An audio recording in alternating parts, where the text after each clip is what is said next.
하나님 말씀 보겠습니다. 출애굽기 10장 7절 11절 말씀입니다. 구약 페이지 96페이지입니다.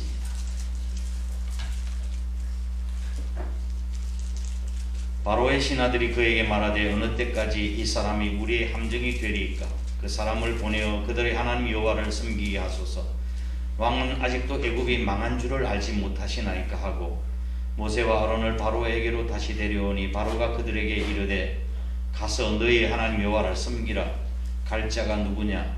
모세가 이르되 우리가 여호와 하나님 앞에 절기를 지킬 것인즉 우리가 남녀노소와 양과 소를 데리고 가겠나이다. 바로가 그들에게 이르되 내가 너희와 너희의 어린 아이들을 보내면 여호와가 너희와 함께함과 같으니라. 보라, 그것이 너희에게는 나쁜 것이니라. 그렇게 하지 말고 너희 장정만 가서 여호와를 섬기라. 이것이 너희가 구하는 바니라. 이에 그들이 바로 앞에서 쫓겨나니라. 아멘. 성경은 우리 그리스도인 삶을 영적 전쟁이라고 정의하고 있습니다. 영적 전쟁이에요. 마귀와의, 세상과의 싸움, 죄와의 싸움, 그리고 우리 자신과의 싸움을 싸우고 있는 영적 전쟁을 하고 있는 그리스도의 군사입니다. 어제는 하나님의 명령을 듣고 하나님의 말씀에 순종하여 바로에게 가서 이스라엘 백성도 놓아달라고 이야기를 하지만 바로는 하나님을 비아냥거리고 또 모세의 말을 이런 자에 거절하고 맙니다. 그래서 하나님께서 바로와 애굽에게 재앙을 내리기 시작했습니다. 피재앙, 개구리 재앙, 이재앙, 파리재앙, 거듭되는 재앙에 결국 바로는 모세를 불러서 타협안을 제시합니다. 그 첫 번째 타협안이 무엇이었습니까? 좋다. 하나님 앞에 예배 드려도 좋다. 그렇지만 이 땅에서 예배를 드려라 그랬습니다. 애굽 땅에서 예배를 드려라는 거예요. 섬기는 신도 다르고 가치관도 다른데 우리가 어떻게 애굽에서 이 사람들과 같이 살라고 이야기합니까? 안 되면 no, 그것은 불가합니다 라고 대답을 했습니다. 모세가 완강하자 바로는 두 번째 타협안을 제시하죠. 좋다, 그러면 가라. 가도 좋은데 너무 멀리 가지는 마라. 그렇게 했습니다. 뭐 그 어렵게 그 광야까지 멀리 가서 신앙생활 할 거 있느냐? 가까이 있어 그 신앙생활, 멀리 가지는 마라. 믿어도 좀 편리하게 믿지, 쉽게 믿지 왜 그렇게 힘들게 믿느냐 하는 그런 타협안이었습니다. 이런 안일주의, 편의주의 이런 걸 이 함정을 알고 모세는 너 안 됩니다. 그렇게는 못합니다 라고 이야기를 했습니다. 그러자 모세는 쫓겨나게 되죠. 하나님께서 바로에게 애굽 땅에 계속해서 또 재앙을 내리기 시작합니다. 가축들에게 악질의 재앙이 내리기 시작한 거예요. 요즘 말하면 구제역이라든지 뭐 이런 질병을 내려서 가축대들이 죽고, 그 다음에 사람에게도 또 짐승에게도 독질의 재앙이 일어났습니다. 그래서 많은 사람들이 고통을 당하고 있죠. 그리고 난 뒤에 또 그 다음에 그래도 완고하자 하나님께서는 우박재앙을 내립니다. 밭에 집에 온데 우박을 내려서 완전히 망가지게 됐는데 나중에는 하나님께서는 메뚜기 재앙까지 내리는 거예요. 완전히 애굽이 초토화되고 말았습니다. 이때 바로의 신하들이 이거 못 살겠다. 이게 바로에 가서 이거 우리가 지금 망하고 있습니다. 왜? 빨리 그들을 내보내십시오. 그렇게 이야기한 거예요. 그래서 모세는 바로는 모세를 다시 불러대서 세 번째 타협안을 제시합니다. 그것이 8절 말씀에 나타나 있는데 한번 읽어보실까요? 8절 함께 시작. 모세와 아론을 바로에게 다시 데려오니 바로가 그들에게 이르되 가서 너희 하나님 여호와를 섬기라. 갈 자가 누구냐? 아멘. 자, 여기 그냥 우리가 쉽게 넘어가는데 저는 가만히 살펴보니까 여기에도 함정이 있구나, 복선이 깔려 있구나. 가라. 그리고 제사를 드려라. 그렇게 돼 있어요. Go and worship. Go and worship. 가서 예배 드려라. 그런데 마귀는요, 이야기하라고 허락해 놓고 난데 반드시 또 묻는 게 있어요. 그러나라고 하는 단어예요. 또 그러나라는 단어를 좋아하고 그 다음에 정말이냐? 이런 단어를 좋아하는 거예요. Go and worship. 가라. 그 제사 드려도 좋다. But tell me, 나에게 이야기해라. Tell me, 나에게 이야기하라. Just who is going, 누가 갈는지 내한테 이야기를 해라. 그렇게 이야기하는 거예요. 아니 가라고 했으면 가면 되지 뭐 또 누가 가야 되느냐고 뭐라고 또 물어봅니까? 여기에도 복선이 또 깔려있다고 하는 말입니다. 모세는 뭐라고 이야기합니까? 19절 말씀.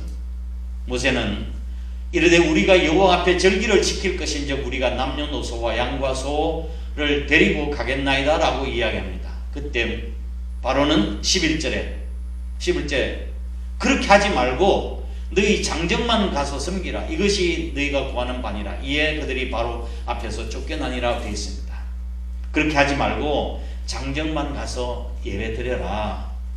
너희들이 처음에 요구한 것이 그것 아니냐라고 거짓말까지 붙여서 이야기합니다. 때문에 협상은 이제 결렬이 되고 전에는 바로 앞에서 모세와 아론이 걸어서 나갔지만 이번에는 쫓겨나게 되어집니다. 이란 바로의 세 번째 타협안이 어떤 내용이에요? 바로의 세 번째 타협.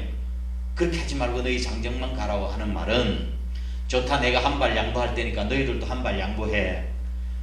즉 다른 사람 남겨두고 너희 장정들만 가서 예배 드려라. 아이들은 놔두고 가서 예배를 드려라 하는 그런 내용, 핵심 내용이에요. 이 무슨 속셈이에요? 어떤 함정이 들어있습니까? 그 첫 번째로는 가족과 자녀들을 볼모로 잡기 위한 함정이에요. 가족과 자녀들을 볼모로 잡기 위한 함정. 남자들이 여자와 노인, 어린 아이들을 가족을 두고 가야 반드시 돌아올 것이라고 생각한 거예요. 가족과 그 다음에 자녀들을 애굽에 다시 그들이 돌아오게 할 볼모, 인질로 잡고 있는 거라고요. 마귀는 부모님들의 관심이 아이들에게 있다고 하는 사실을 너무나도 잘 알기 때문에 아이들만 붙잡고 있으면 이스라엘 백성들이 아무리 살 길 예배를 드린다 할지라도 결국은 돌아올 것이라고 하는 계산에서 한 말이에요. 장정들만 가서 예배 드려라. 괜찮다. 우리 믿는 그리스도인의 최대 부모의 최대 관심사가 뭔가요? 여러분 최대 관심사가 뭐예요? 여러분 우리의 가족들이 또 특별히 우리의 자녀들이 건강하고 믿음 안에서 잘 성장하는 것 아닙니까? 아멘. 이번 구정 때 아이들과 손자 손녀들이 왔다 갔습니다.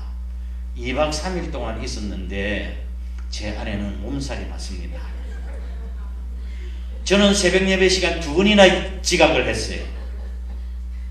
식구들을 맞이하느라고 청소하느라고 몸살나고 이불 빨래 다 해가 깨끗한 거야 되지 않겠어? 이불 빨래 하느라고 정신도 없어요. 설날에 이제 우리 애가 손자가 너무 에너지가 넘쳐서 막 뛰는데 아마 거짓말 못해서 천장까지 뛰면 천장까지 닿아요. 한시도 눈을 뗄 수가 없어요. 2월 1일 날 또 드디어 이제 눈이 오지 않았어요? 눈이 왔는데 눈 구경 가자는 거예요. 그래서 데리고 눈 구경 갔어요. 눈이 많이 마당에 쌓여 있고 그래서 할아버지 눈싸움 해요. 그러니까 눈싸움 뭉쳐가지고 내가 2대나 얻어맞았어요. 그렇죠. 그리고 또 눈사람 만들다고 해서 눈을 굴려서 눈을 만들었어요. 이거 지금 만들고 있죠. 이야 이렇게 하는 거야. 지금 눈사람 만들어놨는데 이게 잘 만들었네요. 네, 귀도 있고. 근데 지금은 대부분 다 남았더라고요. 그래도 흔적은 남아있어요. 몸뚱아리만 남아있어. 그리고 난 뒤에 이제 드디어 간다는 거예요. 속으로 너무 좋은 거예요. 그래서 부모들이 손자 손녀들 오면 너무 좋고 가면 더 좋고 그렇게 말하는 것 같아요. 이제 가면서 이제 차 안에서 이제 창문을 열고 인사를 하잖아요. 잘 가 그랬더니 이제 애가 손을 떠 할아버지 할머니 즐거웠어요. 행복했어요. 다음에 또 올게요. 그래 고마워 또 와 그렇게. 그래도 신앙 안에서 애들 잘 양육하는 아들 며느리가 너무 감사해요. 우리 애 한번 신앙생활, 손자 손녀 신앙생활 한번 보실래요? 네. 오늘 이 손자 자랑은 돈 내고 해야 된다는데 제가 지금 돈 냈어요. 네, 돈 많이 냈어요. 자, 이 애 한번 보실까요? 뭐 하는지?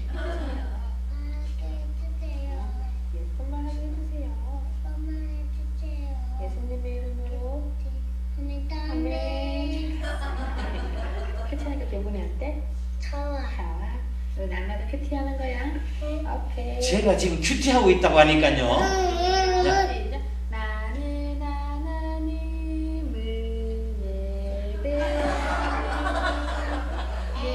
예배자입니다. 네. 잊어버렸어.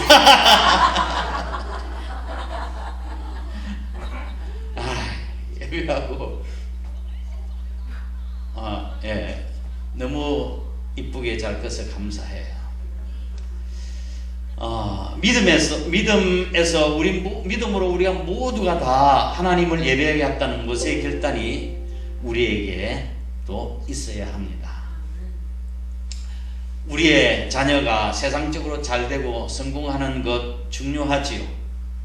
그러나 우리의 가정의 자녀들이 우선적으로 하나님을 경외하고 하나님을 사랑하고 있는가에 대해서 최고의 관심을 기울여야 합니다.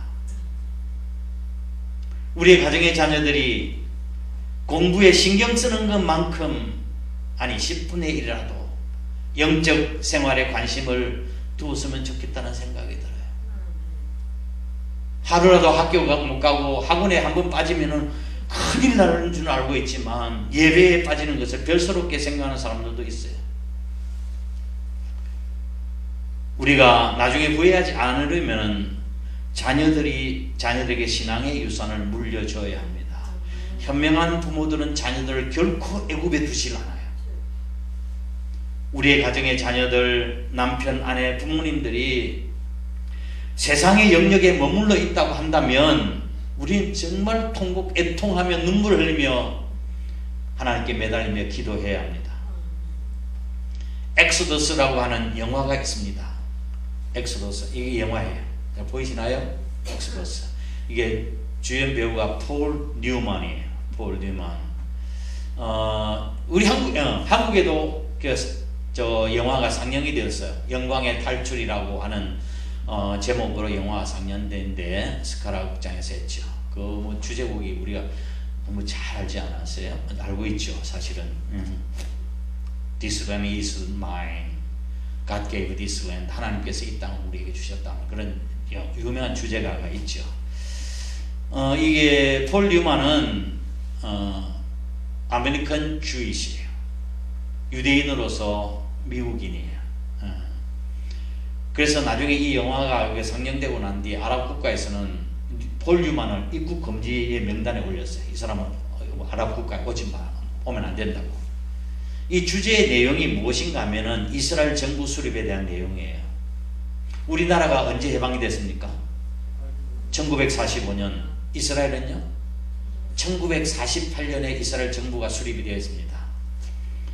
48년에 독립국가가 된 이스라엘 건국 일화 중에서 이 내용이 영광의 탈출이 엑소더스가 그 중에 하나인 거예요. 2차 대전이 끝나고 난 뒤에 유대인들은 그동안 엄청난 대학살의 고난을 겪고 난 뒤에 영국이 약속한 자신들의 고향인 팔레스타인으로 대이주를 시작합니다. 왜 영국이 약속했는가 하면 2차 대전 때 유대인들이 엄청난 그 돈을 영국 정부에다가 줬어요. 사실 미국도 지금 유대인들에 의해서 좌지우지 되는 거 있는 거 아니에요? 모두가 다 금융권은 유대인들이 다 지고 있다고요. 그래서 엄청난 돈을 영국 정부에 주고 난 뒤에 우리를 팔레스타인 지역으로 들어가서 나라를 세울 수 있도록 해달라고 약속을 받아냈어요. 그런데 이스라엘 건국을 정면에서 반대하는 나라들이 아랍국가 전체가 다 반대를 한 거예요. 그래서 영국의 입장이 곤란해졌어요. 그래서 하루 수 없이 눈치를 보느라고 키프로스라고 하는 그 섬에다가 유대인들을 일단 발을 묶어두게 되어집니다. 그런데 어느 날 밤중에 전 영국군 유대인 지하 조직의 간부인 알리, 이게 폴 뉴먼이죠. 섬에 섬에 그 잠입을 해서 이 엑소더스라고 하는 이 엑소더스라는 말은 출애굽이라는 뜻이에요. 우리 출애굽기를 이야기할 때 엑소더스라고 이야기해요. 모세가 이스라엘 백성을 애굽에서 해방시키는 것 출애굽기라고 이야기하죠. 그래서 이 제2의 출애굽기가 시작된 거라고요. 그래서 엑소더스호를 정박시키고 난 뒤 2,800명의 유대인들을 다 실어서 영광의 탈출을 시도합니다. 그때 생명 걸고 밤중에 탈출하는 유대인들은 그 뒤에 등짐에 보따리를 하나씩 다 들고 갑니다. 그 보따리 안에서 무엇이 들어있었을까요? 보따리 안에 먹을 음식과 입을 옷과 검은 보물이 있었던 것이 아니라 어린아이 자녀들을 하나씩 다 등에 업고 밤길을 걸어가고 있었습니다. 입에는 반창고를 붙이고요. 스카스테이프 딱 붙이고 말이 새어나지 않도록 하기 위해서 밤중 그 길을 걸어가고 있습니다. 어린아이들이 이 영광의 탈출 엑소더스가 우리에게 전해주는 메시지가 뭘까요?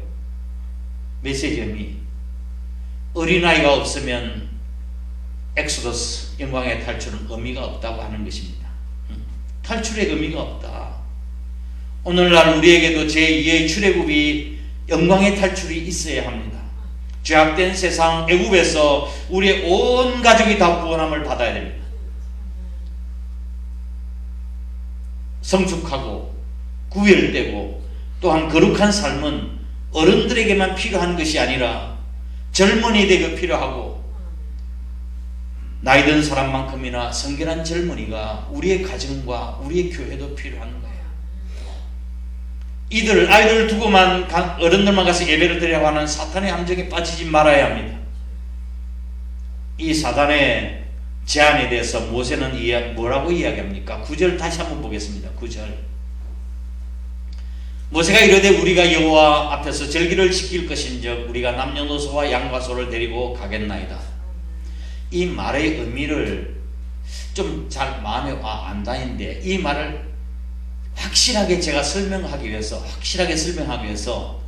죄송합니다만 영어로 조금 설명드리도록 하겠습니다. 영어 표현엔 이렇게 되어 있습니다. We shall go. shall은 반드시 must라는 뜻입니다. We shall go. 우리 반드시 가야 합니다.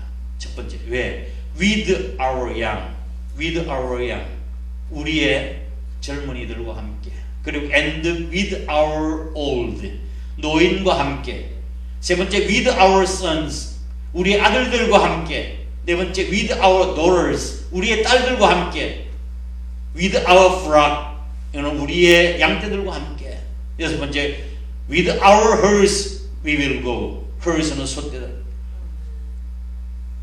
왜냐하면 we must hold a feast to the Lord 왜냐하면 must hold a feast 반드시 절기를 지켜야 합니다. to the Lord 우리 주님께 젊은이들과 함께 노인들과 함께 우리 아들들과 함께 우리의 딸들과 함께 우리의 양떼들과 우리 소떼들과 함께 가야 합니다. 하나님 앞에 가서 제사를 드려야 합니다. 우리가 제사를 드리는데 온 가족이 제사에 참여해야 하며 우리의 가축들은 그 제사에 제물이 되어야 한다고 모세는 단호하게 설명하고 있는 것입니다. 하나님의 백성들은 모두가 다 또한 그들이 가지고 있는 모든 것으로 온 마음 다해서 하나님께 예배해야 한다는 사실을 명심하시기를 바랍니다. 아멘. 온 마음 다해 사랑합니다. 온 마음 다해 내 모든 삶 당신 것이니 주만 섬기리 온 맘 다해 온 맘 다해서 우리 온 식구들이 하나님을 예배해야 합니다. 남자들만 가서 예배를 드려라 이러면 뭐라고 대답하시겠습니까? 아니요 우리는 함께 갈 거예요. 설교의 제목이에요. 두 번째 볼모로 잡아 놓으려고 하는 그런 속셈이었어요. 두 번째로는 다른 사람들한테 신앙을 강요하지 말라고 하는 그런 뜻이에요. 그런 함정이에요. 이 말을 제가 풀어서 설명드리면 이렇습니다. 좋다. 당신 혼자라면 열심히 믿어.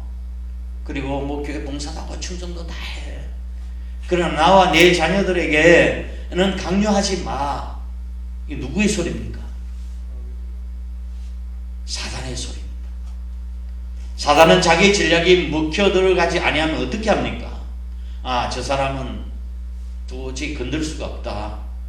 믿지 않게 하려고 해도 뭐 소용이 없다 생각하면은 가족들을 건드리고 다른 사람을 건드립니다. 젊은이와 청소년들을 건드립니다. 너희 어린 것들은 데리고 가지 말라.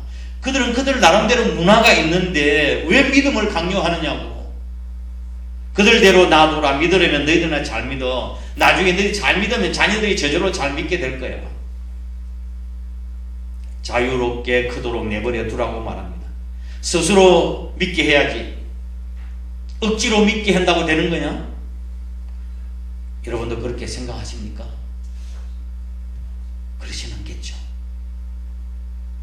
사단의 계산된 속임수에 속아 넘어지 않기를 주의 이름으로 축복합니다.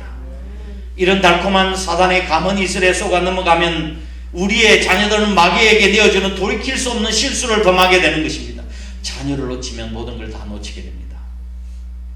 전도사 시절에 제가 강원도 춘천에서 전도 생활했는데 어느 날 학생이 저에게 왔어요. 전도사님, 우리 아버지 엄마가 교회 나가지 말래요. 왜? 우리가 다 알아서 할 테니까 너를 위해서 기도해 줄 테니까 너는 지금 공부에 전념해. 고등학교 3학년이니까 대학에 들어가는 것이 우선이야. 대학에 떨어지면 뭐 하나님의 영광을 가리는 거지. 응? 대학에 지금 예배 들고 대학에 들어가서 신앙생활 잘하면 되지 않아. 그렇게 이야기를 한대요. 이게 교회 중직자들이 한 말이었어요. 중직자의 자녀들이 이야기한 거예요. 그래서 제가 설교할 기회가 있어. 설교할 때 제가 야단을 쳤습니다. 전도사 주제. 아니, 교회 장로 권사 집사가 아이들 학교 시험 치느라고 교회 학교를 보내지 않는다면 그게 제대로 된 장로 권사냐고. 제가 막 뭐라고 그랬죠. 어떻게 아이들을 주일날 교회는 못 나가게 하느냐고. 전도사는 무서울 게 없는 게 전도사예요. 예. 담임 목사가 그랬다고 나 틀림없이 시험 들었을 거예요. 담임 목사가 그렇게 했다면 시험 들었지. 목사가 내보고 저는 이야기하구나. 전도사가 이야기하는 거 시험 들었거나 말았거나 나는 내 할 말 성경 말씀만 전하면 되니까. 그랬어요. 예배 시간, 설교 시간. 어떻게 우리가 중직자들 이럴 수가 있냐고. 나중에 제가 가르쳤던 학생들 가운데서 목사와 선교사와 사모들이 13명 나왔어요. 별로 안 놀라시네요. 가르친 학생들 중에 13명이 나왔다니까요. 춘천에서는 제가 지금 레전드로 기록되고 있어요. 제가 한 번은 선교사 파송을 한다고 해서 청해본부에다가 했는데 한 선교사가 이제 거기에 명단에 온 거예요. 가만히 보니까 우리 춘천에 신앙생활 했는데 부모님이 본사님이시래. 나중에 알고 보니 제가 가르쳤던 제자였어요. 그 한림대학교 의과대학을 들어갔는데 그 친구가 그 의사생활을 잘 하다가 나중에 그가 하나님의 은혜를 입고 내가 이 잘나가는 의사생활을 접고 의료선교 나갔다 선교사로 지원하게 된 거예요. 얼마나 귀한지.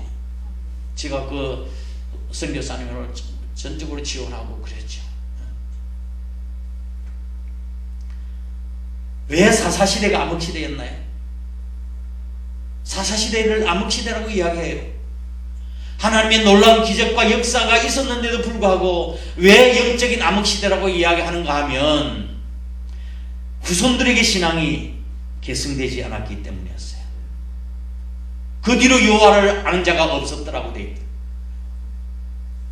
목사, 장로, 권사, 직분자들이 자녀들의 신앙생활에 관심이 없는 것은 이게 미래의 재앙이에요.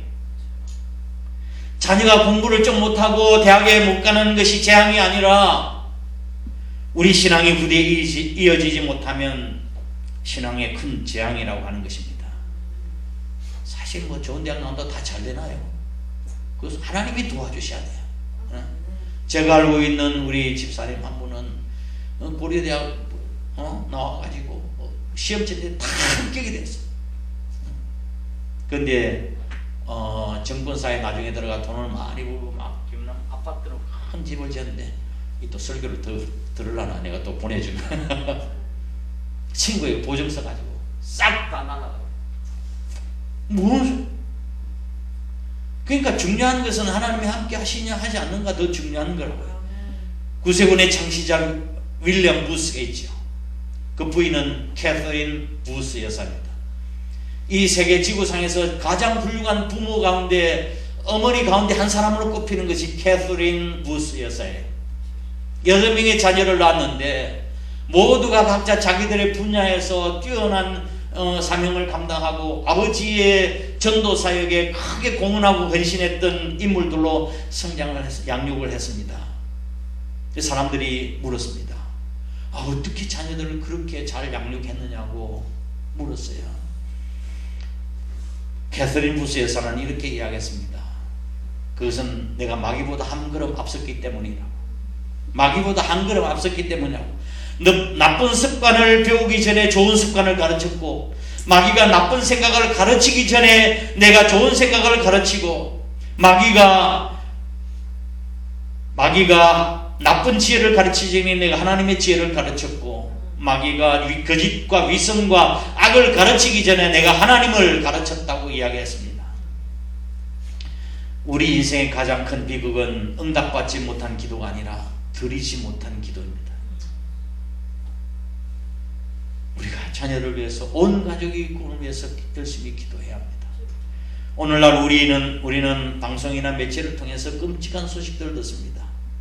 살인과 폭력과 마약과 엠번방 사건 비롯해서 어느 것을 봐도 우리 안전과 평화를 느낄 수 없는 그런 상황 환경이에요. 우리 자녀들이 그런 위험에 지금 실제로 노출되고 있습니다. 내 아이, 내 가정, 내 이웃이 이런 일들이 일어나지 아니라고 하는 장담할 수 있습니까? 자녀들에게 강요하지 말라고 하는 것은 사단의 함정이에요. 적극적으로 신앙을 가르치고 하나님 경외하기를 배우게 해야 합니다. 너희 당정들만 가서 예배를 드려라, 제사를 드려라. 세 번째 함정이 뭔가 하면은 하나님의 선민 공동체를 이루지 못하게 하기 위한 전략 함정이에요. 그리스도인을 패배시키는 사단의 그런 집념을 한번 보십시오. 한 번, 두 번 실패했다고 결국 포기하는 마귀 사단이 아니에요. 실패했다가 또 다른 협상 카드를 내밉니다. 바로처럼 세 번째 타협을 안을 들고 나옵니다. 좋다, 가도 좋다. 그러나 너 혼자만 믿어라. 이 공동체를 파괴하려고 하는 전략이에요. 하나님은 공동체를 만드시는 분이세요. 공동체를 만드신 분이에요. 가정 공동체를 만드셨고, 그 다음에 신앙 공동체를 만드셨고, 그 다음에 민족 공동체를 만들지 않았습니까? 가정과 교회와 이스라엘 백성이나 공동체를 만든 것이요. 그런데 마귀는 그 공동체를 깨뜨리고 파괴하기를 원하는 거예요. 하나님께서는 이 공동체, 하나님 만드신 공동체를 통해서 경배 받으시고 영광 받으시길 원하시는 분이십니다. 마귀는 에덴 동산에서부터 이 공동체를 파괴하려고 시도한 거죠. 아담과 하와를 갈라놓고 가인이 아벨 동생을 쳐 죽이는 그런 가정 파괴를 시도했습니다. 가인이 아벨을 죽이고 난 뒤에 하나님께서 가인아 내 아우가 어디 있느냐고 물었을 때 가인이 뭐라고 대답한지 아십니까? 뭐라고 대답했습니까? 제가 어떻게 동생을 지키는 자입니까? 내가 내 아우를 지키는 자입니까? 라고 이야기를 했습니다. 우리는 단호하게 선포해야 합니다. 해보실까요? 나는 공동체를 지키는 자이며 공동체를 통하여 하나님을 섬기며 공동체의 삶을 통하여 하나님께 영광을 돌리는 삶을 살아간다. 아멘. 너 혼자 가라. 이 사단의 타입은 우리를 속이는 거예요. 나 혼자 잘 믿으면 그만이라고 하는 생각은 사단이 주는 생각인데, 하나님은 아니라고. 애굽 전체 가족들 다 데리고 나가라고 이야기합니다. 구원받지 못한 영혼들을 가슴에 품고 기도하라고 말씀하십니다. 우리 한사람 교회 성도들도 그 영혼들을 가슴에 품고 기도하는 사랑의 공동체가, 기도하는 공동체가 되어야 할 것입니다. 아멘. 출애굽의 목적이 어디 있습니까? 출애굽의 목적은 선민 공동체를 이루기 위한 것이고 구원의 공동체를 이루기 위한 하나님의 뜻이었습니다. 저와 여러분을 구원하신 목적도 마찬가지예요. 지금까지 조용히 예배만 드리고 나만 잘 믿으면 된다고 생각하는 분들이 계신다면, 조용하게 믿고 나가면 된다고 생각하는 분이 계신다면, 새해는 생각을 좀 바꾸셨으면 좋겠습니다. 교회 공동체 안으로 들어와야 돼요. 네? 교회 공동체 안에서 내 역할과 사명을 감당해야 돼요. 그게 하나님이 원하시는 거예요. 이 공동체의 중요성에 대해서 성경은 뭐라고 말씀하고 계신지 아세요? 시편 122편 6절 말씀을 보면 예루살렘을 위하여 평안을 구하라. 예루살렘을 사랑하는 자는 형통하리로다. 내 성 안에는 평안이 있고 내 궁중에는 형통이 있을지어다. 예루살렘이 뭡니까? 신앙 공동체. 오늘 말하면 교회 공동체를 이야기하는 거예요. 교회를 위해서 기도하고 신앙 공동체를 위해서 기도하고 하나님 나라를 위해서 기도하라고. 그러면은 평강이 우리에게 임하게 될 것이고 하나님 형통이 우리에게 임할 것이라 약속하고 계시는 것입니다. 교회를 가까이 하시기 바랍니다. 교회를 위해서 기도하시길 바랍니다. 공동체를 위해서 기도하십시오. 그때 평안이 주어지고 형통이 주어지게 될 것입니다. 이것은 하나님의 명령이에요. 하나님의 뜻이에요. 사단의 유혹을 단호하게 거절하시기를 주의 이름으로 축복합니다. 말씀을 정리합니다. 구원받은 그리스도인들이 세상에 미련을 두고 있으면 롯의 가정처럼 점차 옮기다가 나중에 소돔과 고모라 속 들어가게 돼요. 세상으로 빠지게 돼요. 그러나 롯이 어떻게 됐나요? 결국은 나중에는 한꺼번에 모든 것을 다 잃어버리고 말았습니다. 따라서 우리는 세상에 미련을 두고 살아서는 안 됩니다. 하나님의 뜻에 관심을 두고 살아야 합니다. 1519년 스페인의 코르테스 장군은 멕시코 정복의 꿈을 꾸고 멕시코 베라크루즈만에 상륙하게 되어집니다.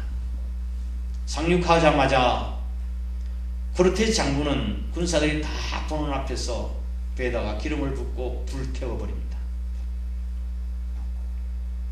불태워지는, 그리고 침몰하는 그 배들을 보면서 군인들이 뭐라고 어떻게 생각했을까요? 우리에게는 퇴로가 없다. 실패는 죽음뿐이다. 라고 생각을 하고 목숨을 걸고 하나같이 싸웠습니다. 물론 승리는 그들의 것이었습니다. 이것은 제자는 태어나는 것이 아니라 만들어지는 것이라고 하는 책에 나온 실제적인 내용입니다. 배수진을 친 사람과 실패하면 경우에 여차 대비해서 도망갈 길을 마련해 놓은 사람의 모습은 같을 수가 없죠. 배수진하면 뭐예요? 뒤에는 도망갈 길이 없고 이거 바다밖에 없어요. 강밖에 없어요. 이런 배수진을 치고 살아가는 사람은 눈빛도 다르고 태도도 다르고 삶 자체도 다른 거예요. 안주할 것을 가지고 신앙생활하는 사람들과 같을 수 있겠어요? 퇴로를 다 준비해놓은 여차하면 내가 빠져나가겠다고 생각하는 사람은 참된 제자의 삶을 살아갈 수가 없어요. 예수님께서 뭐라고 말씀하십니까? 십자가를 지고 나를 쫓을 것입니다. 십자가 무슨 뜻이죠? 십자가 무슨 뜻입니까? 죽음 아닙니까? 죽음. 내 자아가 죽어야 참된 제자가 될 수 있다는 말씀이죠. 우리는 영적 싸움에서 배수진을 치고 생명을 걸고 내가 믿음 생활을 해야 되겠다. 그렇게 해야 우리는 승리할 수 있는 것입니다. 우리가 이 세상 속으로 들어갈 타협의 여지를 만들어 놓지 않았으면 좋겠습니다. 이 땅에서 예배를 드려라. 아니요, 그건 불가합니다. 멀리 가지는 마라. 아니요, 그렇게는 못합니다. 너희 장정들만 가라. 뭐라고 대답하시겠습니까? 너희 장정들만 가라. 아니요, 우리는 함께 갈 거예요. 기도하겠습니다.